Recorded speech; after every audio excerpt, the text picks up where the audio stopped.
நமக்கு சிறிய வயது தொடக்கம் தெரிந்த ஒரு அழகான சம்பவம் தான் தாவீது கோலியாத்தினுடைய சம்பவம்.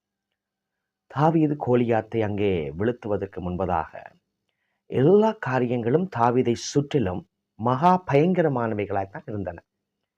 தாவீது அங்கு எந்த யுத்த பயிற்சியும் பெறவில்லை. ஆனால் கோலியாத் சிறு வயது தொடக்கம் யுத்தத்திலே பயிற்சி பெற்றவன். தாவீதட்ட எந்த விதமான பாதுகாப்பு கேடகங்களோ இல்லாவிட்டால் எந்த விதமான யுத்த கருவிகளோ இல்லை. அவர் அணிந்து பார்க்கிற அவரால் அது முடியவில்லை, போட்டு நடக்க முடியவில்லை. ஆனால் கோலியாத் தலையிலே அணிந்திருந்த தலை கவசம் மட்டும் இப்போதைய கணக்குப்படி 57 கிலோ என்று கணக்கு பார்க்கிறார்கள்.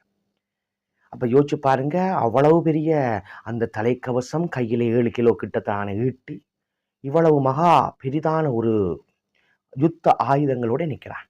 அது மட்டுமல்ல, அவன் மகா உயரமானவன் என்று சொல்லப்படுது. அது மட்டுமல்ல, அவன் 40 நாட்கள் கோலியாத் காலையும் மாலையும் வந்து சொல்கிறாள், முடியும் என்றால் என்னை வீழ்த்துங்கள் என்று. ஒருவன் கூட, சவுல் கூட பயத்திலே இருந்தார் என்று வேதத்திலே பார்க்கிறோம். இப்படி எல்லா சூழ்நிலைகளும் இருக்கிற பொழுது தாவீது அந்த தன்னை சுற்றி இருந்த அந்த ஆபத்தான சூழ்நிலைகளை பார்க்கவில்லை. என் இஸ்ரவேலின் தேவனிலே இருக்கிற விசுவாசத்தை நான் பார்க்கிறேன் என்றே யுத்தத்துக்கு தாவீது கோலியாத்தோட போகிறார். இது போலதான் நாங்கள் பார்க்கிற பொழுது சுற்றி இருக்கிற காரியங்களிலே, சுற்றி இருக்கிற பிரச்சனைகளிலே நீங்கள் கண்டு பயப்பட வேண்டாம். இஸ்ரவேலின் தேவனுடைய பலத்தோடு நீங்கள் பிரச்சனையை எதிர்கொள்ளுங்கள். நீங்கள் இலகுவாய் பிரச்சனையை ஜெயிப்பீர்கள்.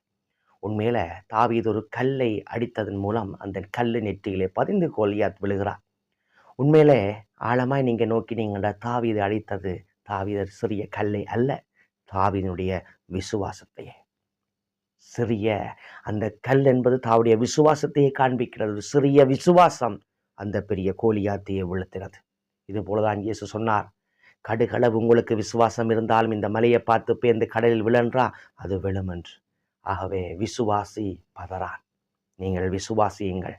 சுற்றி இருக்கிற ஆபத்துக்கள், பிரச்சனைகள், போராட்டங்கள், எத்தனை கோலியாத்துக்கள் உங்களுக்கு முன்பாய் வந்தாலும் உங்கள் விசுவாசத்தினால் அவற்றை இலகுவாய் வீழ்த்த முடியும். கர்த்தர் தாமே உங்களை நிறைவாக ஆசீர்வதிப்பாராக. ஆமென்.